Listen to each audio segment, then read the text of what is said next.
اور Joe Biden انتظامیہ تھی اس کی کوتاہی تھی کہ ان کے پاس کوئی وڈرال پلان نہیں تھا، ان کے پاس کوئی طریقہ کار نہیں تھا کہ ان ہتھیاروں کا کیا کرنا ہے. اور یہ ہتھیار جو ہیں وہ تقریباً 7 ارب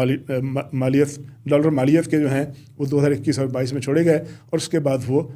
مختلف تنظیموں کے پاس چلے گئے. اب جو اور رپورٹیں ہیں اس کے علاوہ ہم نے دیکھا ہے کہ BBC کی جو رپورٹ ہے وہ بھی کہتی ہے کہ جو ایک ادارہ ہے امریکن سگار اس کو بولتے ہیں، وہ سگار بھی کہتا ہے کہ چھوٹے ہتھیاروں کی بہت بڑی تعداد جو ہے وہ دہشت گرد تنظیموں کے ہاتھوں میں لگ چکی ہے اور وہ ہتھیار جو ہیں وہ دہشت گردی کے لیے استعمال ہوں گے. یہ بھی بتایا جا رہا ہے، BBC کی رپورٹ ہے، جس طرح واشنگٹن پوسٹ کی رپورٹ کا میں نے ذکر کیا، اس رپورٹ میں لکھا ہے کہ یہ ہتھیار جو ہیں یونائٹڈ نیشنز کے سامنے اس کا اعتراف کیا گیا کہ جو القاعدہ ہے، اس کے علاوہ تحریک طالبان پاکستان ہے، اسلامک موومنٹ آف ازبکستان بڑی خطرناک تنظیم ہے. یہ وہ تنظیم ہے جس کے بہت سارے اہم دہشت گرد تھے وہ 2010 اور 2020 کی دہائی تھی، اس میں ہمارے جو ٹرائبل ایریاز ہیں خاص طور پر وزیرستان تھے وہاں انہوں نے آ کے پناہ لی اور ان کے خلاف پھر روتھلیس آپریشن کیا گیا اور ان کا کلا کامہ کر دیا گیا، لیکن یہ تنظیم ابھی تک موجود ہے. اس کے علاوہ ایک اور تنظیم ہے asset Turkestan Islamic movement,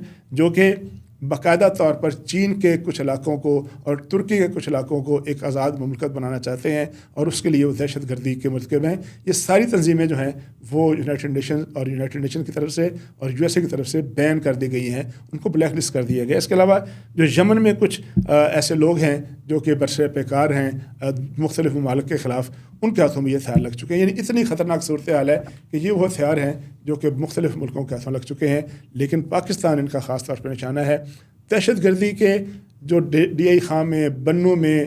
Noshki میں اور دیگر جو شہروں میں واقعات ہوئے ہیں دہشت گردی کے، ان سب میں ایک دفعہ نہیں، 2 دفعہ نہیں، درجنوں دفعہ وہ ہتھیار برآمد ہوئے جو کہ امریکن فورسز کے استعمال میں تھے اور امریکن فورسز کے ہاتھوں پاکستان کے خلاف استعمال ہوئے. اب ہمارے وزیر خارجہ اسحاق ڈار صاحب جو کہ نائب وزیر اعظم بھی ہیں، وہ جا رہے ہیں ہفتے کے روز افغانستان پہنچیں گے، کابل پہنچیں گے. اس سے پہلے ایک ڈیلیگیشن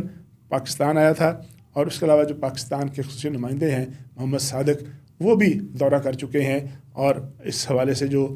بیسک ورک ہے یعنی پچ جو ہے وہ تیار کر لی گئی ہے کہ اب افغانستان کے ساتھ 2 ٹوک بات کی جائے، واضح بات کری جائے، بالکل کلیئر بات کر لی جائے کہ آپ کی سرزمین جو ہے وہ ہمارے خلاف استعمال ہوتی ہے. پاکستان میں دہشت گردی کا کوئی واقعہ ہوتا ہے تو جو لوگ پناہ لیتے ہیں، جن لوگوں کا خاتمہ کر دیا جاتا ہے، لیکن جو لوگ بچ نکلتے ہیں وہ سیدھا پاکستان کے ساتھ جو افغانستان کے سرحدی علاقے ہیں وہاں جا کے پناہ لیتے ہیں، وہیں تربیت لیتے ہیں، وہیں سے ان کو فنانسنگ ہوتی ہے، وہیں ان کو پناہ گاہ ملتی ہے، وہیں سے ان کو سینکچوریز ملتی ہیں اور وہیں وہ تربیت بھی لیتے ہیں. تو اب پاکستان کے پاس اب ڈو اور ڈائی والا معاملہ ہے، پاکستان کے پاس جو یس اور نو والا معاملہ ہے، آر یا پار والا معاملہ ہے. پاکستان کے اوپر یہ لازم ہو چکا ہے کہ اپنے ملک کے لوگوں کو دہشت گردی سے بچانے کے لیے، اور یہ جو BLA ہے، BRA ہے اور بلوچ ریپبلکن آرمی ہے، ابھی دیکھا آپ نے کہ کچھ دن پہلے افغانستان کے علاقے، ایران کے علاقے مہرستان میں جو کچھ مزدور تھے، کچھ بیچارے مکینک جو تھے جو گاڑیوں کا کام کرتے تھے، ان کو وہاں باندھ کر خاتمہ باندھ کر ان کو شہید کر دیا گیا اور اس کا دعویٰ بھی بلوچ ریپبلکن آرمی نے کیا. اب یہ ہتھیار جو ہیں اب افغانستان کو اس دورے میں جو کل سے شروع ہو رہا ہے، اس میں ایک کام بالکل واضح کرنا ہوگا، اپنے آپ کو کلیئرلی واضح طور پر بتانا ہوگا کہ وہ کیا ان کا کنٹرول افغانستان پر ہے، کیا وہ ان دہشت گردوں کے خلاف کارروائی کرنا چاہتے ہیں، کیا وہ بین الاقوامی تقاضے پورا کرنا چاہتے ہیں. ان کے خلاف تو پہلے بہت سارے ایشوز ہیں. وہاں خواتین کو تعلیم حاصل کرنے کی اجازت نہیں ہے، وہاں خواتین کو جو معمولات زندگی ہیں اس میں حصہ لینے کی اجازت نہیں ہے، وہاں تعلیم پہ قدغنے ہیں، وہاں ایسے بہت سے اقدامات ہوتے ہیں جو کہ بین الاقوامی نارمس کے مطابق نہیں ہیں. لیکن بہرحال وہ چونکہ ان کا انٹرنل معاملہ ہے، لیکن پاکستان کو اب یہ شورٹی چاہیے، پاکستان کو اب یہ یقین دانی چاہیے افغانستان کی جانب سے. جس طرح پاکستان نے کہا ہے کہ پاکستان کی سرزمین کسی ملک کے خلاف بشمول افغانستان اس کے خلاف استعمال نہیں ہوگی، اسی طرح اب افغانستان کے طالبان کو یہ بات اسٹیبلش کرنے کے لیے، یہ بات رجسٹر کرنے کے لیے کہ واقعی ان کا کنٹرول افغانستان کی سرزمین پر ہے، ان کو ان کے خلاف کارروائی کرنی پڑے گی. اور اب دنیا بھر میں یہ مطالبہ سامنے آ رہا ہے کہ طالبان کو بھی اکاؤنٹیبل ہونا پڑے گا، ان کا بھی احتساب کرنا پڑے گا، ان کو جواب دہی کرنے پڑے گی کہ وہ 10 لاکھ ہتھیار جس میں رائفلیں ہیں، جس میں گاڑیاں ہیں، بختر بند گاڑیاں ہیں، جس میں بم ہے، جس میں ایمونیشن ہے،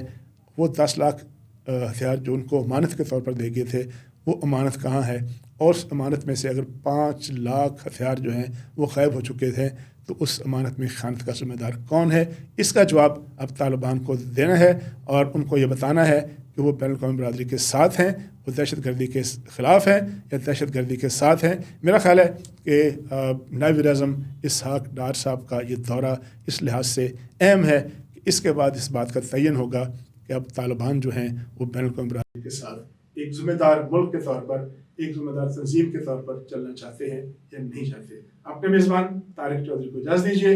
اللہ حافظ۔